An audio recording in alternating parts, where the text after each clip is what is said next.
எல்லாம் வல்ல தெய்வமது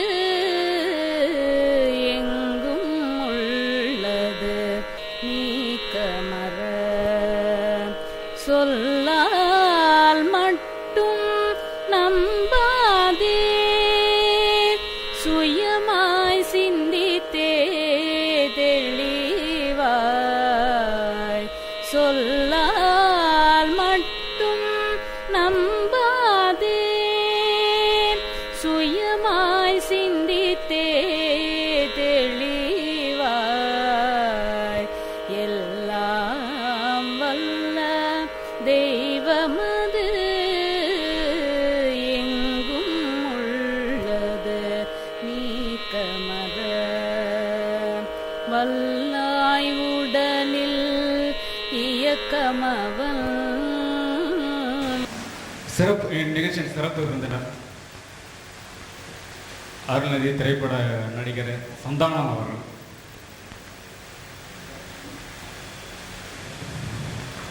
எல்லாருக்குமே மேடையில் இருக்க பெரும்பாலருக்கு அவர் வந்து ஒரு நடிகராக தெரியும். ஆனால் அவர் வந்து உலக சமுதாய சேவா சங்கத்தின் ஸ்கை ஃபேமிலியில் 15 வருடங்களுக்கு மேலாக மெம்பராக இருந்து கொண்டு பயிற்சிகளை முறையாக செய்து கொண்டு தத்துவ ஒழுக்கங்களை தேர்ந்து கொண்டு வந்திருக்கக்கூடிய ஒரு நபர். இந்த நிகழ்ச்சிக்கு நாங்கள் அவர் அணுகி கேட்கும்போது எந்த மறுப்பும் இல்லாமல் உடனே ஒத்துக்கிட்டாங்க. இது ஒரு பெரிய விஷயம். ஏன்னா இன்றைக்கி அவர் வந்து அவர் சார்ந்த துறையில் நம்பர் 1 ரேஸ் குதிரையாக ஓடிட்டுருக்காரு. இவ்வளவு பிஸியான ஸ்கெடியூல்லையும் இதுக்காக நேரம் ஒதுக்கி இந்த நிகழ்ச்சியில் கலந்துக்கிட்டுன்னு சொன்ன வார்த்தையை சரியாக நிறைவேற்றுவதற்காக வந்து கொண்டிருக்கும் திரைப்பட நடிகர் சந்தானம் அவர்களையும் வரவேற்று மகிழ்கிறோம்.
முகமாம் சிரிப்பில் சிந்தனையை தூண்டி களிப்பில் திளைக்க வழியை காட்டி பாவியாய் மன்மதனில் அறிமுகமாகி தளபதியாய் தன் காமெடி தரத்தை உயர்த்தி காட்டுப்பூச்சியாய் சிறுத்தையில் சிகரமாகி எந்திரனில் எங்கள் இதயம் தொட்டு பார்த்தாவாக ஓகேயில் பார்ப்புகழாகி சிரிப்பின் சிகரமானார்.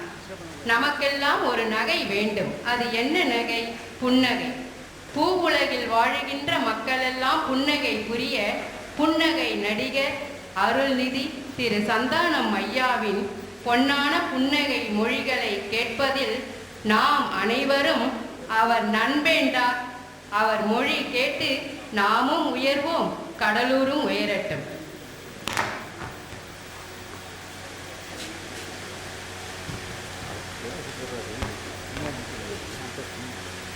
புன்னகை நடிகருக்கு பொன்னான நினைவு பரிசை புன்முறுவலுடன் வழங்க வருகிறார் அருள்நிதி ராஜலட்சுமி அம்மையார். வாழ்க வளமுடன்.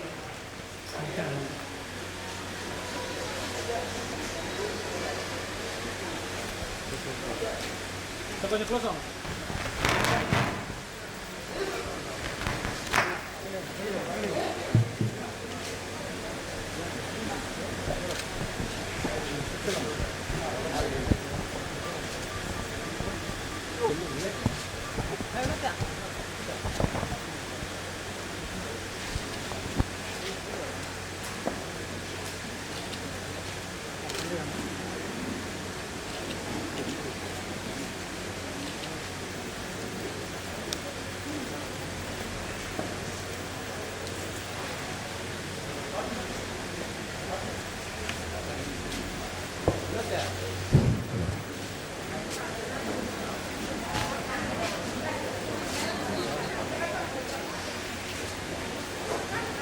வாழ்க வளமுடன், வாழ்க வளமுடன், வாழ்க வையகம்.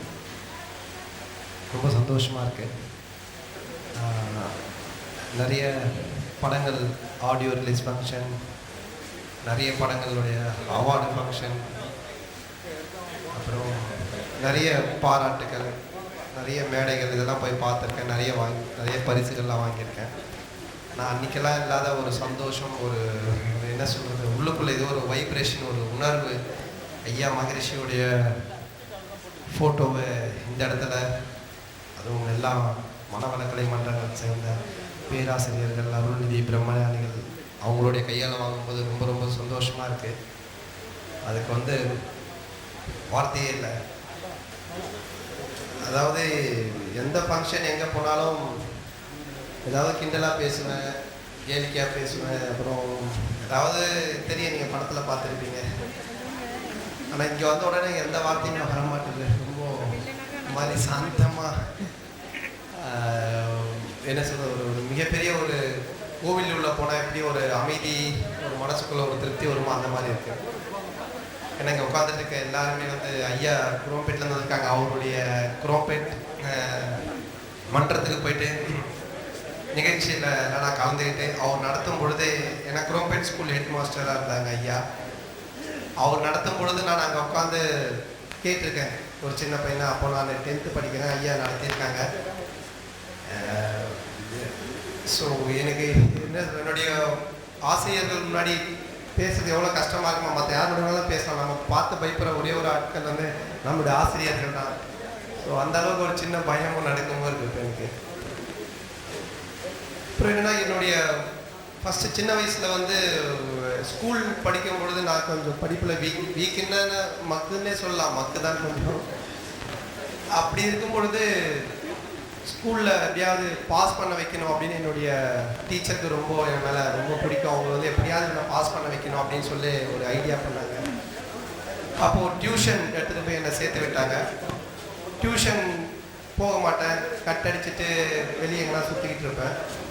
அப்போது உடனே எங்கள் டீச்சர் ஒரு முடிவு பண்ணாங்க, ஸ்கூல்லே ஒரு கம்பைன் ஸ்ட்ரெயின் ஒன்று வைக்கலாம். ஒரு நல்லா படிக்கிற பையன், நல்லா படிக்காத ஒரு பொண்ணு, நல்லா படிக்கிற ஒரு பொண்ணு, நல்லா படிக்காத பையன், இந்த மாதிரி கம்பைன் ஸ்டடி வைக்கலாம் அப்படின்னு. பொதுவாக பசங்களும் பேசிக்கிறதா இருந்தால் தான் போர் அடிக்கும், படிக்கிறதா தான் போர் அடிக்கும். ஒரு பையனும் பொண்ணு சேர்ந்து படிக்கும்போது இன்ட்ரெஸ்டிங்காக இருக்கும். ஸோ ஃபஸ்ட் ரேங்க் எடுக்கிற ஒரு பொண்ணு லாவண்யா சொல்லிட்டு அவங்களோட எனக்கு கம்பைன் ஸ்டடி ஸ்கூலில் இந்த மாதிரி கம்பைன் ஸ்டடிலாம் வச்சுட்டு படிக்க வச்சவன் எப்படியாவது பாஸ் பண்ணிடணும் அப்படின்னு தேர்ந்ததுக்காக பண்ணிட்டு இருக்கும் பொழுது 2 பேரும் நல்லா படிச்சுக்கிட்டு இருந்தோம். அப்போது எக்ஸாமினேஷன் முடிஞ்சு ரிசல்ட் வந்தது. பார்த்தீங்கன்னா அந்த பொண்ணு என் கூட சேர்ந்து ஃபெயில் ஆகிட்டான். நான் என்னென்னா ஸ்கூல் டைமில் படிக்கும் பொழுது கம்ப்ளீட்டாக ஜோக் சொல்லுவேன், மிமிக்ரி பண்ணுவேன், இதை பண்ணுவேன். அதை பார்த்து சிரித்து ரசிச்சுக்கிட்டு இருந்த அந்த பொண்ணு படிப்பில் அவள் கான்சன்ட்ரேட் பண்ணாமல் விட்டுட்டா. அப்புறம் எங்கள் அப்பாவை கூப்பிட்டு சொன்னாங்க, இந்த மாதிரி இவன் படிக்கலாம் கூட பரவாயில்ல, நல்லா படிக்கிற பசங்களாம் ஃபெயில் ஆகிட்டு இருக்கான், இவனை தயவு செஞ்சு கூப்பிட்டு போயிடுங்க அப்படின்ட்டு. அதுக்கப்புறம் அப்பா என்ன பண்ணாங்கன்னா, சரி வேதா பண்ண சொல்லி டியூஷன் அதுன்னு விட்டாங்க, இது பண்ணல. அப்போது பொலிச்சலூரில் அது மாதிரி வாழ்வளம் ஐயாவுடைய பேரில் மனவளக்கலை மன்றம் ஒன்று ஓப்பன் பண்ணாங்க. அப்போ அப்பா அங்கே போயிட்டு வந்துட்டு எவ்ரி சண்டே போவாங்க அப்பா. ஒரு சண்டே என்னை கூப்பிட்டு போனால் இது மாதிரி ஃபஸ்ட்டு போனோன்னே இது மாதிரி அறிமுகப்படுத்தி வச்சாங்க. உட்காந்தோன்னே அந்த பயிற்சியெல்லாம் சொல்லி கொடுத்தாங்க. ஃபஸ்ட்டு உடற்பயிற்சி, காலையில் எழுந்து செய்யுது, அந்த உடற்பயிற்சி கற்றுக்கிட்டோம். அதுக்கப்புறம் அந்த அந்த அந்த வாரமே டக்குன்னு ஓடி வந்துட்டேன். ஏன்னா கிரிக்கெட் விளையாடுவானுங்க, பசங்கள்லாம் வெளியே போய் விளையாடிட்டு இருப்பானுங்க. அப்போது நான் 8th 7th 8th தான் படிச்சுட்டு இருக்கேன். ஸோ எனக்கு ரொம்ப விளையாடணும் ரொம்ப ஆசை, அதில் ஓடிடுவேன். அடுத்த வாரம் அதே மாதிரி கூப்பிட்டு போகிறாங்க, மனவளக்கலை மன்றம் இதே மாதிரி இருக்கும். இப்போது மூலாதாரம் ஃபஸ்ட்டு அந்த தவம் நமக்கு சொல்லிக் கொடுக்கும்பொழுது கண்ணை மூடி எல்லாரும் இப்போ ஃபஸ்ட்டு பெற்ற அன்னைக்கு வணக்கம், தந்தைக்கு வணக்கம், அருள்மிகாசன் ஐயா நம்ம அந்த சொல்லிட்டு இருக்கும்பொழுது கண்ணை எங்கள் அப்பா எப்போ மூடுவார் அப்படி பார்த்துட்டே இருப்பேன். மூணுன்னே ஓடி வந்துடுவேன், சைலண்ட்டாக வந்து நடந்து வந்துடுவேன். உடனே வீட்டுக்கு வந்து எங்கள் அப்பா கேட்பார், எங்கடா போனேன்ட்டு. தவத்தில் மறைஞ்சிட்டேன்பா அப்படின்னுவேன். இதில் மட்டும் ஒன்றும் குறைச்சது இல்லை, ஏதாவது ஒன்று சொல்லிட்டு ஸோ ஏதாச்சும் ஒன்று திட்டிகிட்டு இருப்பாங்க. அதுக்கப்புறம் சொன்னார் இது மாதிரி, என்னங்க அவன் வந்து சரியாக படிக்கவும் மாட்டான், எதுலேயுமே இன்ட்ரெஸ்ட் லெவலோ இல்லை, என்ன பண்ணுறதுன்னு. அப்போது அந்த மனவளக்கலை மன்றத்தில் இருக்க அவங்க வந்துட்டு என்ன பண்ணாங்கன்னா, நெக்ஸ்ட் வீக் ஐயா வந்துட்டு திருவான்மியூர் வரார் வால்மீகி நகருக்கு, அங்கே ஐயாவே வந்து பயிற்சி கொடுக்குறாங்க, அங்கே கூட்டுவாங்க அப்படின்னாங்க. உடனே எங்கள் அப்பா சரி ஓகே அப்படின்னு சொல்லிட்டாரு. சொல்லிட்டு என்கிட்ட இது மாதிரி பயிற்சி இந்த மாதிரி விஷயம் எதுவுமே சொல்லலை. இது மாதிரி மனவளக்கலை மன்றம் போகிறோம், யோகா கிளாஸ்லாம் சொல்லலை. திருவான்மியூர் போகிறோம், பீச்சுக்கு வா அப்படின்னாரு. சரி ஓகே ஜாலி, அப்பா பீச்சுக்கு கூப்பிட்றாரு சொல்லிட்டு கிளம்பி ஸ்ட்ரைட்டாக வந்தேன். வந்த உடனே பீச் இருக்கிற சைடெலாம் தாண்டி போய் லெஃப்ட்டு திரும்பி ஒரு சந்தூரில் அந்த ரோட்டில் போய்ட்டு வால்மீகி நகரில் போயிட்டே இருக்கோம். இன்னும் பீச் வரல, எங்கேயுமே விளையாடுற இடம் மாதிரியே தெரியலன்னு பார்த்தா சின்ன ஜர்க்கு ஐயாவுடைய ஃபோட்டோ இருக்குதாங்க. ஐயோ இவர் ஃபோட்டோ இங்கே இருக்கு, இங்கே என்ன மறுபடியும் மன்றம் வேறு வேறமாக மாற்றிட்டாங்களா அப்படின்னு சொல்லிட்டு ஒரு சின்ன ஜர்க்கு அப்படியே எங்கள் அப்பா டைட்டாக கையை பிடிச்சி உள்ளே இழுத்துட்டு போகிறாரு. அப்படியே நான் கொஞ்சம் ஜர்க்கையே போயிட்டுருக்கேன். உடனே உள்ளே போன உடனே இந்த மாதிரி உட்காந்துட்ருக்கோம். அப்போ எல்லாருமே மேக்ஸிமம் எல்லாருமே கொஞ்சம் ஏஜ்டு தான் இருந்தாங்க எல்லாருமே, ஏன்னா ஐயாவுடைய ஸ்பீச் கேட்க வந்ததில்லை. அதில் சின்ன பசங்க அப்படின்னு பார்த்தா எனக்கு தெரிஞ்சு ரொம்ப அப்படி இல்லை, ஒரு 10th அட்லீஸ்ட் ஒரு காலேஜ் படிக்கிற லெவலாவது பசங்க இருந்திருப்பாங்க. 8th லெவலில் பார்த்தீங்கன்னா நான் மட்டும்தான் இருந்திருப்பாங்க. சுற்றி பார்த்தா எல்லாருமே என்னோடய ஹெட்மாஸ்டர் மாதிரி உட்காந்துட்டு இருக்கிறாங்க. யாருமே சின்ன பசங்க இல்லை, ஒரு பேச்சு துணைக்கு ஒரு எகிரி விளையாடலான்னு கூட இல்லை, எல்லாருமே அமைதியாக வேறு இருக்காங்க. நானும் அப்படி அமைதியாக பார்த்துட்டு இருந்தேன். இப்போது ஐயா வராங்க, ஐயா அது மாதிரி நடந்து வராங்க, எல்லாரோட வணங்குறாங்க. நான் அப்போ தான் ஃபஸ்ட் டைம் ஐயாவை பார்க்குறேன். அந்த லெஃப்ட் ஹேண்ட் சைட் ரூம்லேருந்து வராங்க, நாங்கள் அப்படி உட்காந்துட்ருக்கோம். அப்படியே ஏதோ ஒரு பாசிட்டிவ் எனர்ஜி எனக்குள்ள, ஏதோ ஒரு என்ன சொல்கிறது, ஒரு பெரிய ஏதோ ஒன்று கிடைச்சா மாதிரி ஒரு பெரிய எனர்ஜி ஒன்று அப்படியே பார்க்குறேன். வராங்க, உட்காடுறாங்க. அதுக்கப்புறம் ஸ்பீச் ஸ்டார்ட் ஆகுது, பேசுகிறாங்க, வாழ்க வளமுடன்றாங்க. அந்த டச் அவர் அங்கேருந்தே கொடுக்குறாங்க. இதெல்லாம் நடந்துகிட்ருக்கு. ஐயா பேசுகிறாங்க, எனக்கு அவ்வளோ அது ரிசீவ் பண்ணிக்க முடியல. பட் ஏதோ ஒன்று நடக்குது, ஒரு ரொம்ப சந்தோஷமாக இருக்குது, அப்படியே இருந்துகிட்டு இருக்கேன். அதுக்கப்புறம் ஐயா பேசின சில விஷயங்கள் எல்லாமே எல்லோரும் நோட்ஸ் எல்லாம் எடுத்து பேனெல்லாம் எழுதிட்டு இருக்காங்க. நான் சில விஷயங்கள் மட்டும் எனக்கு மனசில் அப்படியே கவனமாக இருந்துச்சு. அது சில பாயிண்ட்ஸ் சில லைன் மட்டும் எனக்கு இருந்துச்சு. அப்புறம் தவம் பண்ணோம், அப்படியே வந்துட்டோம். வீட்டுக்கு வந்ததுக்கப்புறம் பார்த்தீங்கன்னா அதுக்கப்புறம் கண்டினியூவாக போக ஆரம்பித்தேன். எப்போல்லாம் ஐயா வராங்களோ அப்போல்லாம் போவேன், கொஞ்சம் இன்வால்வ் ஆக ஆரம்பித்தேன். அதுக்கப்புறம் எல்லா தவமும் கற்றுக்க ஆரம்பிச்சுட்டு துரியம் துரியாதம் அப்படியே 9 மைய தவங்கள், பஞ்சபூத தவங்கள் இப்படி எல்லாமே கற்றுக்க ஸ்டார்ட் பண்ணிவிட்டு பயிற்சியில் கொஞ்சம் ஈடுபட்டு இருந்தேன். அதுக்கப்புறம் பிரம்மஞானி சர்டிஃபிகேட் வாங்கி முடிக்கிறேன். அப்போ தான் 10th நான் பார்த்தீங்கன்னா ஸ்கூலில் வந்து சொன்னேன், என்ன எங்கடா போகிறேன், நீ எங்கே வர மச்சான், எங்கே இருக்குன்னு தெரிய மாட்டேதுமா. நான் சொன்னேன் இது மாதிரி இல்லைடா நான் ஒரு பயிற்சி போயிட்டுருக்கேன், யோகா, மகரிஷி ஃபோட்டோ வச்சுருப்பேன், இது மாதிரி ஐயா வேதாத்திரி மகரிஷி இது மாதிரி. ஓகே எனக்கு பிரம்மஞானி பட்டம்லாம் கொடுத்துருக்காங்க, நான் வந்து இதெல்லாம் கற்றுக்கிட்டு இருக்கேன் அப்படின்னா. அப்படியா என்னன்னா இது மாதிரி நம்ம தான் கடவுள், நமக்குள்ள தான் கடவுள் இருக்குது, இது மாதிரி சிவநிலை சுத்த வெளி கடவுள்ன்றதெல்லாம் வந்து சுத்தமாக இதுவாக இருக்கு மச்சான், நம்மளும் கடவுளோட இயற்கையாக சேரலாம் அப்படிலாம் பயங்கரமாக நான் எனக்கு என்னெல்லாம் நோட்ஸ் தெரியுமோ அந்த அறிவுக்கு தகுந்த மாதிரி அவங்களோட பேசுகிறேன். அவங்களாம் பயங்கரமாக சிரிச்சு கிண்டல் பண்ணிட்டு இருக்கானுங்க. 10th எக்ஸாமில் வந்து நான் ஃபெயில் ஆகிட்டேன், government exam, public exam. So டோட்டலாக எல்லாருமே வந்துட்டு என்னென்னா, என்ன பிரம்மஞானி புட்டுக்குச்சாருன்னாங்க. சாதாரணமாக சொன்ன விட போகிறோம், பிரம்மஞானின்னு சொல்லி சொல்கிறானுங்களே. அப்புறம் வந்துட்டு ஒரு மாதிரி வெக்ஸ் ஆகிட்டேன், என்னடா இது அப்படின்னு சொல்லிட்டு. அதுக்கப்புறம் கண்டினியூவாக ஆழியார் வந்தேன், ஐயா போய் அங்கே போய் பார்த்தேன். அதுக்கப்புறம் பயிற்சி அங்கே பண்ணிகிட்டு இருந்தாங்க. கொஞ்சம் எப்பாவது தேவைன்னா ரொம்ப ஏதாச்சும் கொஞ்சம் டென்ஷன் அங்கே போவேன், ஒரு 2 நாள் 3 நாள் இருப்போம். இப்போ என் கூட என்னோடய ஃப்ரெண்டு ஜீவான், அவனும் வருவான், போவோம். அதுக்கப்புறம் என்னென்னா பாஸ் பண்ணிட்டேன், மறுபடியும் 10th அப்படியே அட்டெம்ப்ட் வச்சு ஒரே சப்ஜெக்ட் போயிடுச்சு. அப்புறம் பாஸ் பண்ணிவிட்டேன். அப்புறம் அதில் போய் டிப்ளமா அப்பா சேர்த்துட்டாங்க.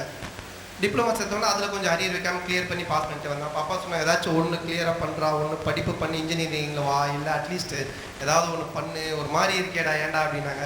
இல்லைப்பா பண்ணுறேன் பண்ணும்போது அப்போ அங்கே வந்து ஒரு செட்டு சேர்ந்து கல்ச்சுரல்ஸ் பண்ணலாம், இந்த மாதிரி நம்மலாம் சேர்ந்து டீமாக ப்ரோக்ராம் பண்ணலாம் அப்படின்போது இன்டர் காலேஜ் கல்ச்சுரல்ஸ் நடக்கும். எல்லா காலேஜிலேருந்தும் வருவாங்க, அங்கே போய் நம்மளும் ப்ரோக்ராம் பண்ணோம். அதுக்கு நான் செலக்ட் ஆகிட்டேன். நான் பண்ணுறேன் அப்படின்னு சொல்லிட்டேன். சொன்ன உடனே எங்கள் அப்பா சொன்னார், டே உனக்கு இதுவே படிப்பே சொல்லித்தரது சரியாக பேச மாட்டேன், ஸ்டேஜெல்லாம் ஏறி நீ என்னடா பண்ண தெரியுமா?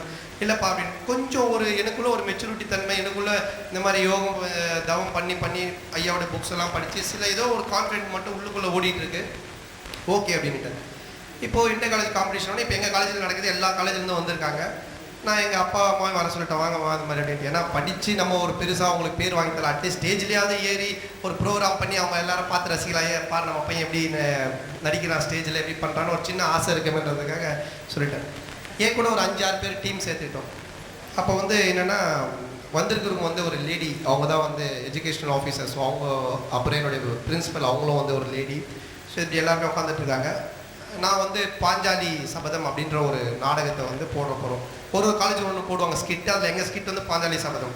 அதில் நான் வந்து லேடிஸ் வேஷன்லாம் போட்டுக்கிட்டு அந்த விக்கெல்லாம் வச்சுக்கிட்டு ஃபுல்லாக புடவெல்லாம் கட்டிக்கிட்டு அந்த மாதிரி என் கூட ஒரு 5 பேர். அதில் ஒருத்தன் வந்துட்டு துரியோதனன். ஸோ அவனும் என்ன சொல்கிறது, ரொம்ப ஆர்வக்கோளர், அவன் எதுக்கு எடுத்தாலும் பயங்கரமாக ஊன் பண்ணிட்டு இருப்பான். ஸோ அவனை துரியோதனன், ஒரு கண்ணன் கேரக்டர் ஒருத்தனை போட்டாச்சு, துச்சாதனன் ஒருத்தனை போட்டாச்சு. ஸோ என்னென்னா நான் ஸ்டேஜில் வருவேன், துச்சாதனோட புடவையை பிடிச்சி இழுப்பார், நான் அப்படியே ரவுண்ட் அடிப்பேன். உடனே திருப்பி துரியோதனை திருப்பி புடவையை பிடிச்சி இழுடாருன்னா திருப்பி இழுப்பார், இழுத்தவன் திருப்பி ரவுண்ட் அடித்து கண்ணா அப்படின்னுவேன், கண்ணன் வருவார், கை காட்டுவார், அவங்க 2 பேர் கீழே விழுவாங்க. ஸோ என்ன 2 கையும் நான் தூக்கி இப்படி காட்டணும், அதாச்சும் நம்ம எல்லாமே கடவுள் தான், நம்ம கையில் ஒன்றும் இல்லை அப்படின்னு நம்ம சொன்ன உடனே தான் கடவுள் வந்து காப்பாற்றுவார், நம்ம இப்படி பிடிச்சிட்டே இருந்தால் கடவுள் வர மாட்டேன்ற ஒரு சின்ன கான்செப்ட் வச்சு பண்ணியிருக்கோம். நான் வந்து உள்ள வெறும் ஜட்டி, அப்புறம் வந்துட்டு புடவை மேலே ஒரு 3 புடவை சுற்றி இருக்கு, அதுக்கப்புறம் வேறு எதுவுமே போடல, ஜெட்டி மட்டும் போட்டுட்ருக்கேன். விக்கிக்கெல்லாம் வச்சு லேடிஸ் கெட்டப்பில் வந்துட்டேன். வந்து நான் சொன்னேன், அவசரப்படாத துச்சாதனா, டே மச்சான் அவசரப்படாத, நான் போயிட்டு நிற்பேன், நின்று கண்ணனை கூப்பிடுவேன், நீ அப்போ ஃபஸ்ட்டு புடவை உருவு, செகண்ட் டைலாக் நான் பேசுவேன், அப்புறம் செகண்ட் புடவை உருவு, அதுக்கப்புறம் கண்ணன் வந்த உடனே தேர்டு புடவை உருவும்போது கை காட்டுவான், இது பண்ணு கரெக்டாக இருக்கேன். கரெக்டு தான், எல்லாம் நான் பார்த்துக்கிறேன் அப்படின்ட்டு போயிட்டான். அப்போவே எனக்கு லைட்டாக டவுட், ஏதோ ஒரு மாதிரி சொதப்புறானே, சரி ஓகேன்ட்டு. இல்லை இன்டர் காலேஜ் காம்படிஷன் என்னென்னா வெளி காலேஜ் இதெல்லாம் வந்திருப்பாங்க, கேர்ள்ஸ் பாய்ஸ் எல்லாமே. அந்த மாதிரி வந்த ஏதோ ஒரு பொண்ணை பார்த்து ஃப்ரெண்ட் ஆகி இந்த கிருஷ்ண கேரக்டர் என்ன பண்ணிட்டான், உண்மையாகவே கண்ணை மாதிரி அது பின்னாடி சுற்ற ஆரம்பிச்சிட்டான். நான் நடுவில் கூப்பிட்டு அப்படி மச்சா கரெக்டாக வந்துருவேன், இல்லை கரெக்டாக வந்துடும் பக்காவாக தான் சார். இப்போ எங்கள் அப்பா அம்மாலாம் வந்துட்டாங்க, எல்லோரும் உட்காந்துட்டு இருக்காங்க. இப்போ எங்களுடைய காலேஜ் எங்களுக்கு பயங்கர ஆரவாரம் பண்ணுறாங்க, நாங்கள் எங்களுடைய காலேஜ்லேயே பண்ணுறதுனால ஸ்டேஜில் ஏறி இது மாதிரி பாஞ்சாலி சபதம் வேஷம் போட்டு நின்றுட்டு இருக்கேன். ஏறனுடைய ஃபஸ்ட்டு போட்டு உருவிட்டான் இவன் துரியோதனன் அப்படின்ட்டு. டேய் இருறா அவசரப்படாத, என் டைலாக் இருக்குடா, அப்புறம் அவன் டைலாக்லாம் இருக்குடா, அப்புறம் கொஞ்சம் இதுவாக பண்ணுறாங்கலாம். அப்புறம் அடுத்தது துச்சோதனா அப்படின்னு ஏதோ ஒன்று சொல்ல வந்தால் 2வது போட்டு உருவிட்டான். உருவனை லாஸ்ட்டு படம் தான் இருக்கு, பிடிச்சி டைட்டாக நிற்கிறேன். டே கண்ணான்னு பார்க்குறான், அவன் அந்த பொண்ணோட மூளையில் பேசிகிட்டு இருக்கான், அப்படியே சாஞ்சு அதே மாதிரி. அப்புறம் நம்ம இந்த ஏரியா தான், ஒன்றும் பிரச்சனை இல்லை அப்படின்ட்டு. டே கண்ணா அப்படின்ற அவன் மதிக்கிற மாதிரியே தெரியல, இவன் டைட்டாக பிடிச்சி இழுத்துட்டு வேற இருக்கான். டே இருடா அப்படின்ற 3வது படையும் உருவிட்டான். அப்படியே ஜெட்டியோட ஸ்டேஜில் அப்படியே நிற்கிற தனியாக. எங்கள் அப்பா அப்படியே தலையில் கையை வச்சுக்கிட்டு, இவன் அசிங்கப்பட்டது இல்லாமல் மகாபாரதெல்லாம் வேறு அசிங்கப்படுத்திட்டு இருக்கானே, இவனுடைய சீன் இந்த மாதிரி ஒரு சீன் இருக்கா, எங்கள் ஹெச்எம்லாம் அப்படியே பார்க்குறாங்க. இவங்க என்னுடைய அந்த யூ ஆஃபீஸர் வேறு அப்படியே பார்க்குறாங்க. லேடி கெட்டப்பில் இருக்கான், ஜெட்டி போட்டுட்டு இருக்கான் ஒருத்தன், யார் என்ன ட்ராமா இது அப்படின்ட்டு. காலேஜுக்கே கெட்ட பேர் வந்துடும் போல, அந்த லெவல் ஆகி போச்சு. எங்கள் ஹெச்ஓடியெல்லாம் பயங்கர டென்ஷன் இருக்காது. ஆனால் வேணா சொன்னேன் கேட்டியான்ட்டு. அப்போ வந்து அப்படி நின்னோடனே டக்குன்னு பார்த்தா இவன் உருவிட்டா, எல்லாம் முடிஞ்சிருச்சு, எல்லாரும் சிரிக்கிறாங்க. ஏதோ ஒரு விஷயம் தோணுது, டக்குன்னு சொல்கிறேன். டக்குன்னு இந்த விக் இருக்குல்ல, அந்த விக்கெல்லாம் கைட்டி, இந்த கம்மல்லாம் கைட்டி இப்படி போட்டு எல்லாரையும் பார்த்துட்டு, கண்ணா நீ என்னை காப்பாற்ற வரலனாலும் பரவாயில்ல, இவனுக்கிட்ட இருந்து காப்பாற்றுறது என்னை ஆம்பளையாக மாற்றிட்டுல, ரொம்ப சந்தோஷம் கண்ணா அப்படின்ட்டு. உடனே எல்லாரும் கொஞ்ச நேரம் ஜர்க்கானவங்க டக்குன்னு கிளாப் பண்ண ஆரம்பிச்சிட்டாங்க எல்லாரும். ஆமாம்மா ஆம்பளையாக மாற்றிட்டார்ல, கண்ணை காப்பாற்றிட்டார்ல அப்படின்னு சொல்லிட்டு. பட் மகாபாரதம் அப்படி ஒரு சீனே இல்லை. நான் சொல்லிவிட்டு அப்படியே நைஸாக இறங்கி வந்துட்டேன். அதுக்கப்புறம் அங்கே வந்து அந்த இவங்க சீஃப் கெஸ்ட் வந்து என்னை கூப்பிட்டு, நல்ல டைமிங் சென்ஸ் நல்லா பண்ணீங்க அப்படின்னாங்க. எனக்கு ஒரு மாதிரி ஆகிடுச்சு. அதுக்கப்புறம் சரி ஓகே சொல்லிட்டு அப்புறம் வந்துட்டேன். அதுக்கப்புறம் என்னென்னா என்னுடைய படிப்பு பாலிடெக்னிக் எல்லாம் முடிஞ்சது. இந்த மாதிரி ஏதோ ஒரு தோணும், சொல்லுவேன், டக்குன்னு ஒரு பஞ்ச் இது மாதிரி வரும். என்னுடைய ஃப்ரெண்ட்ஸ் இந்த டீம் எல்லாரும் கூட சேர்ந்து நான் பண்ண விஷயங்கள் இது எல்லாமே வச்சுருந்தேன். விஜய் டிவியில் ஒரு வாய்ப்பு வந்தது, அங்கே போனேன், வாய்ப்பு கேட்டேன். லொல்லு சபான்னு ஒன்று ஸ்டார்ட் பண்ணோம், ஹிட் ஆச்சு. எல்லாருமே சொன்னாங்க, இல்லை நீ சினிமாவை கிண்டல் பண்ண ஆரம்பிச்சு நாளைக்கு சினிமாலே வர முடியாது. இல்லை பண்ணுவோம் ஜாலியாக, அது இல்லைனாக்குன்னு பண்ணோம். அப்புறம் சினிமாவில் கூப்பிட்டாங்க, சினிமாவில் நடிக்க ஆரம்பித்தேன். அப்புறம் அதில் என்ன தோணுதோ அதில் விஷயங்கள்லாம் பேசணும். அதுக்கப்புறம் அப்படியே சினிமா டெவலப் ஆகி அதுக்கப்புறம் என்ன சொல்கிறது, இப்போ இந்த ஸ்டேஜில் வந்து நின்றுட்டுருக்கோம். ஸோ என்னடா லைஃப்பில் வந்துட்டு நான் எதுக்காக சொல்லுவேன், நான் இப்போ இது வந்து ஒரு ட்ராக், என்னோடய லைஃப் ஸ்டைல், நான் எப்படி வந்தேன், நான் எங்கெல்லாம் என்ன சொல்கிறது மைனஸ் ஆனேன் அப்படின்றது. ஆனால் நான் இதுக்கு முன்னாடி ஒரு மனவள கலைக்கு வரத்துக்கு முன்னாடி, நான் வேதாத்திரி மகரிஷி அவங்களை வந்து பார்க்கறதுக்கு முன்னாடி, ஐயாவுடைய அந்த தவம் இந்த புக்ஸ் எல்லாம் படிக்கிறதுக்கு முன்னாடி, இந்த பயிற்சிக்கு முன்னாடி ஒரு சின்ன விஷயம் தான் கூட சரி, ஒரு கிரிக்கெட்டில் தோற்றா கூட அப்படியே பயங்கர மூட் அவுட் ஆகிடும், 2 நாள் சாப்பிட மாட்டேன், பயங்கரமாக இருப்பேன். அதுக்கப்புறம் பயிற்சிக்கு வர ஆரம்பித்த உடனே, பயிற்சியெல்லாம் செய்ய ஆரம்பித்த உடனே, பிரம்மஞானி சொல்லிட்டு 10th ஃபெயிலு, அதை பற்றி எனக்கு கவலையே இல்லை. சரி ஓகே, என்ன சரியாக படிக்கணும் ஒரு சப்ஜெக்ட் போச்சு, அடுத்தது என்னன்றதை பார்ப்போம். நான் அடுத்தது பாஸ் பண்ணேன். அடுத்தது நான் எல்லா ஃப்ரெண்ட்ஸ் இன்ஜினியரிங் போயிட்டானுங்க, டாக்டர்ஸ் போயிட்டானுங்க, அப்படி இப்படிலாம் போயிட்டானுங்க. எதுவுமே கிடையாது, என்ன பண்ணலாம், சரி டிப்ளமா போகலாம், அது படிப்போன்னு அது படித்தேன். அப்புறம் என்ன, சரி படிப்பு சரியாக வரல, என்ன பண்ணலாம், ஒரு ஏதோ ஒரு கான்செப்ட் ஒன்று ஸ்டேஜில் ஏதோ ஒன்று பண்ணுவோன்னு பண்ணேன். அங்கேயும் தப்பாச்சு. அங்கே ஏதோ ஒன்று தோணுச்சு, ஒன்று சொன்னேன்.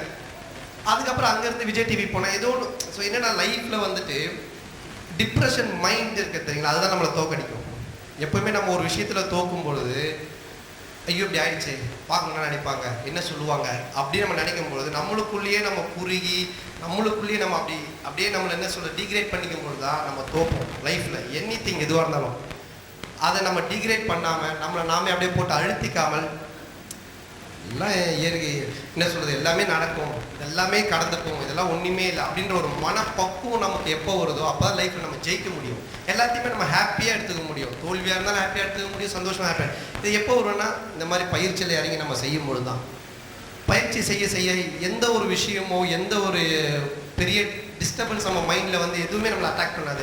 இப்போ நான் இருக்க பிஸி ஷெட்யூல், நிறைய ஷூட்டிங், நிறைய என்ன சொல்ல டேரக்டர் மீட் பண்ணணும், ஸ்டோரி அது இதுனா, பட் நான் ஹாப்பியாகவே இருப்பேன், சிரிச்சுக்கிட்டு. அதான் எல்லாருமே கேட்பாங்க, நீ எப்படி ஹாப்பியாக இருக்கு, நீ எப்படி ஹாப்பியாக இருக்கு. ஷூட்டிங் முடிஞ்சோன்னே போவேன், கொஞ்ச நேரம் உட்காருவேன், சாந்தி தவம் பண்ணுவேன், காலைல எழுந்துப்பேன், துரியாதி தவம் பண்ணுவேன், முடிச்சோடனே ஃப்ரெஷ்ஷாக போய் ஷார்ட்டில் நிற்பேன். ஸோ யோசிக்கிற டைலாக்லாம் நிறைய பேர் டைலாக் 1 மோர்லாம் பார்ப்பாங்க, ஒரே டைம் தான் கேட்பேன், அதை அப்படியே கிளியராக பண்ணிவிடுவேன். அதே மாதிரி அவங்க சொல்கிறத இம்ப்ரவைஸ் பண்ணுவேன். ஸோ என்னென்னா அந்த மார்னிங் அப்புறம் ஈவினிங் அந்த 2 டைம்ஸ் நான் எடுத்துக்கிற மிகப்பெரிய ஒரு பூஸ்ட், ஒரு எனர்ஜி ஐயா எனக்கு சொல்லிக் கொடுத்த இந்த பயிற்சி தான். ஸோ பயிற்சின்றது வந்து ஐயா, இப்போ நான் எதுக்காக சொன்னேன், இப்போ ஐயா சொன்ன சில வார்த்தைகள், சில விஷயங்கள்லாம் அன்றைக்கி வால்மீகி நகர் நடத்தும் ஐயா ஒன்று சொன்னார். அதாவது வந்துட்டு இப்போ இந்த இடத்துல ரேடியோ கேட்டுட்ருக்கு, ஆனால் நம்ம பாட்டு கேட்கல. என்னென்னா ரிசீவர் இல்லை, ரிசீவர் வச்சா உடனே அந்த ரிசீவ் பண்ணி பாட்டு கேட்கும். அந்த மாதிரி இறைநிலையோடு நம்ம எல்லாருக்குமே டச் இருக்குது, இறைநிலையோட எல்லாருக்குமே அந்த வைப்ரேஷன் இருக்குது. ஆனால் நம்ம அதை வந்து உணர்றதில்லை. ஏன்னா நம்ம அந்த ரிசீவர் வந்து வேறு மாதிரி டியூன் பண்ணி வச்சுருக்கோம். லைஃப்பில் சம்மந்தம் இல்லாமல் சில விஷயங்களுக்கெல்லாம் வந்துட்டு என்ன வேலை செய்ய போகிறோம், எப்படி சம்பாதிக்க போகிறோம், இது என்ன பண்ண போகிறோம், அது என்ன பண்ண போகிறோன்ட்டு தப்பான டியூனிங்கில் வச்சுருக்கோம் நம்மளுடைய ரிசீவரை.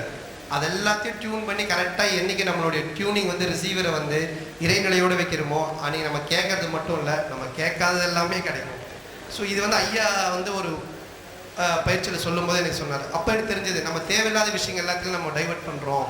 நம்மளுடைய கான்சன்ட்ரேஷனாக தேவையில்லாத விஷயம் எல்லாமே அங்கே தான் இருக்குது. ஸோ அங்கே மூலம் நம்ம ட்ரை பண்ணுவோம், அங்கே ரிசீவரை வைப்போம். அங்கே வச்சா அது மூலமாக எல்லாமே கம்ப்ளீட் நெட்வொர்க் ஃபுல்லாக நம்ம பிடிக்கலாம் அப்படின்ற ஒரு விஷயந்தான். அதுக்கப்புறம் ஐயா வந்து இன்னொரு விஷயங்களில் சொன்னாங்க, ஒரு இதே மாதிரி பயிற்சி மூலம் சொன்னாங்க. அதாவது வந்து ஒரு வேலைன்னு அப்படி நம்ம செய்யும் பொழுது, அது வேலையாக பார்க்கும் பொழுது நமக்கு உண்மையிலேயே செய்ய முடியாது, போர் அடிக்கும். இப்போ நான் இங்கே நின்று பேசிகிட்டே இருக்கிறேன், நீங்கள் கேட்டே இருக்கீங்கன்னா ஒரு 1/2 மணி நேரம் கேட்கலாம், 1 மணி நேரம். அதுக்கப்புறம் உங்களுக்கு ஐயோ இவன் என்னடா போக மாட்டான் போகுது, பாத்ரூம் வேறு வருது, கால் வேறு வலிக்குது, இப்படிலாம் கொஞ்சம் தோணும். ஆனால் நான் இறங்கி வந்து அங்கே சேரில் உட்காந்து உங்களோட பேச ஆரம்பிச்சேன்னா ஒரு நாள் ஃபுல்லாக பேசிட்டு தான் நீங்கள் கேட்பீங்க. ஏன்னா இப்போ கேட்கும் பொழுது இது ஒரு வேலையாக கேட்குறீங்க, அவன் பேசுகிறான், அது ஏதோ நம்ம கேட்கணுன்ட்டு. அங்கே வந்துட்டா அந்த வேலை இல்லை, ஜாலியாகிடும். அப்புறம் பாஸ், அப்புறம் நீங்கள் என்ன பண்ணுறீங்க, என்ன படம் பண்ணுறீங்கன்ட்டு. ஸோ ஐயா ஒரு விஷயத்தில் சொன்னார், எல்லாத்தையுமே நம்ம வேலை அப்படின்னு பார்க்கும் பொழுது எல்லாமே நமக்கு வந்து டென்ஷன் கொடுக்கும். எல்லாமே வந்து நமக்கு வந்துட்டு ஐயோ இது செய்யணுமே அப்படின்னு தோணும். ஆனால் அது விளையாட்டாக ஜாலியாக பார்க்கும் பொழுது எதுவுமே நமக்கு பெருசாக தெரியாது. அதனால் நான் என்னுடைய ஷூட்டிங், என்னுடைய வேலைகள் இது எதுவுமே நான் வேலையாக பார்க்க மாட்டேன், எல்லாத்தையுமே விளையாட்டாக தான் பார்ப்பேன், ஜாலியாக தான் பார்ப்பேன். ஆனால் எனக்கு எதுவுமே போர் அடிக்கலை, சந்தோஷமாக இருக்கேன். ஸோ எனக்கு கிடைச்ச இவ்வளோ பெரிய ஒரு என்ன சொல்ல ஒரு ரீச், ஒரு இடம் வந்து காரணம் அந்த சின்ன வயசில் என்னுடைய அப்பா கொண்டு போய் அங்கே உட்கார வச்சு, அங்கே தான் நான் எஸ்கேப் ஆகி மறுபடியும் என்னை பிடிச்சி உட்கார வச்சு, அதுக்கப்புறம் நான் கற்றுக்கிட்டு ஐயாவுடைய ஆசீர்வாதமும் ஐயா கற்றுத்தந்த இந்த அற்புதமான பயிற்சியும். ஏன்னா 1 மாதம் ஒரு ஊரில், 1 மாதம் ஒரு ஊரில் இருப்போம். என்னென்னா இப்போது நான் இப்போ லாஸ்ட் 20 days விக்ரம் படம் தாண்டவம் லண்டனில் இருந்தேன். அங்கேருந்து ஹைதராபாத் போனேன். ஹைதராபாத் போய் சிம்பு படம் வாலும் முடிச்சுட்டு பொள்ளாச்சி வந்தேன். விஷால் படம் முடிச்சுட்டு இப்போது இங்கே கும்பகோணம் முடிச்சுட்டு இப்போ கிளம்பி நீ நைட்டு ஃப்ளைட் பாம்பே போயிட்டுருக்கேன். நான் ஒவ்வொரு ஊருக்கு பஸ்ஸில் ஒவ்வொரு தண்ணி ஒரு மாதிரி இருக்கும். போனோன்னே ஃபஸ்ட் டே எல்லாருக்குமே சளி பிடிக்கும், எல்லாருமே வந்துட்டு அப்படியே டயர்டாக இருப்பானுங்க, ஒரு சூடுன்னுவாங்க. எனக்கு எதுவுமே ஆகாது. போனோடனே காயகல்ப பயிற்சி பண்ணிவிடுவேன், தண்ணியை வச்சு காயகல்ப பயிற்சி பண்ணிவிடுவேன். காலையில் எழுந்தோடனே உடற்பயிற்சி பண்ணிவிடுவேன், ஒரு தவம் ஒன்று பண்ணிவிடுவேன். அந்த ஏரியாவில் என்ன இயற்கை நிலையோ அதோடு நம்ம ஒன்றி கலந்து உயிர்கள் பெற்றால் எவ்வளோ பிரச்சனையுமே கிடையாது. ஸோ எப்படி எனர்ஜியாக நம்ம சுற்றி வேலை செய்கிறோம், எப்பவுமே சந்தோஷமாக இருக்கிறோம் அப்படின்றதுக்கு முக்கியமான ஒரு மிகப்பெரிய மிகப்பெரிய ஒரு என்னுடைய பவர் அடித்தளம் வந்து இந்த பயிற்சி தான். ஸோ இந்த பயிற்சியை கற்றுட்ருக்க நீங்கள் தொடர்ந்து செய்யணும். இதை கற்றுக்கணும்னு ஆசைப்படுறவங்க டெஃபினட்டாக கற்றுக்கிட்டு நிறைய பலனடையணுன்றது என்னுடைய வேண்டுகோள். இப்படிப்பட்ட ஒரு அற்புதமான என்ன சொல்கிறது, மிகப்பெரிய சந்தோஷமாக இருக்குது. ஐயா வந்து என் கூடவே இருக்காங்க அப்படின்ற ஒரு விஷயம் என்னென்னா, நான் இப்போ ஒரு புது வீடு கட்டியிருக்கேன் சென்ட் ஆஃப் ரோட்டில். நாளைக்கு தான் அந்த வீட்டுக்கு வந்து இதுக்கு போகிறோம், இதுக்கு கிரகப்பிரவேசம் பண்ண போகிறோம். ஸோ என்னென்னா எல்லாருமே மார்னிங் பண்ணிவிட்டு போனோம் அப்படின்னு சொல்லிட்டு, ஏன்னா மண்டேலேருந்து ஆடி மாதம் வருது, நீ தான் லாஸ்ட் டேட் பண்ணணும் அப்படின்ட்டு. அப்போ நான் லாஸ்ட் வீக் அப்பாவோட பேசிட்டு இருக்கேன். அப்பா அது மாதிரி பொள்ளாச்சி நான் வந்திருக்கேன், ஆழியார் போயிட்டு வந்துடலான் இருக்கேன். என்னென்ன இல்லை புது வீடு போகிறோம் ஐயா, ஃபோட்டோ ஏதாச்சும் ஒன்று வாங்கணும், ஃபஸ்ட்டு வந்தோடனே ஹாலில் மாட்டணும்பா அப்படின்னு. அப்படியாடா சரி நீ போய் பாரு அப்படின்னு நான் சொன்னாங்க. அப்புறம் நான் சரி ஓகேப்பா பண்ணேன். அதுக்கப்புறம் திடீர்னு ஒரு ஃபோன் வந்துச்சு. இது நான் எப்போ ஒத்துக்கிட்டேன் ஞாபகம் இல்லை. அப்புறம் என் ஃப்ரெண்டு சொன்னான், இது மாதிரி 14th நீ போகணும் ஈவினிங் இது மாதிரி இருக்குது அப்படின்னா. ஆமாம்மா நான் அப்படியே ஷூட்டிங் வந்து இது பண்ணிடுறேன், முடிச்சு நான் அப்படியே போயிடுறேன்னு. அதுக்கப்புறம் இங்கே வந்த உடனே ஃபஸ்ட்டு எனக்கு ஐயா ஃபோட்டோ தான் வந்தது. அப்போ தான் யோசித்தேன், ஓகே மகரிஷ் என்னோட இருக்கிறாரு சொல்லி. நம்ம அவர் எந்த அளவுக்கு நேசிக்கிறோமோ, எந்த அளவுக்கு அவர் சொன்னதை நம்ம உள்வாங்கி நடத்திட்டு இருக்கோமோ, ஒவ்வொரு செகண்டும் அவர் நம்ம கூடவே இருந்து நமக்கு எல்லாமே காமிச்சிட்டு இருப்பார்ன்றது வந்து இதுக்கு மேலே என்னால் எதுவும் சொல்ல முடியல. ரொம்ப சந்தோஷமாக இருக்குது. ஸோ இப்படிப்பட்ட ஒரு அருமையான நிகழ்ச்சியில் கலந்துட்டு ரொம்ப சந்தோஷம். உங்கள் எல்லாருக்கு முன்னாடியும் விடைபெறுகிறேன். நன்றி, வணக்கம். வாழ்க வளமுடன், வாழ்க வளமுடன், வாழ்க.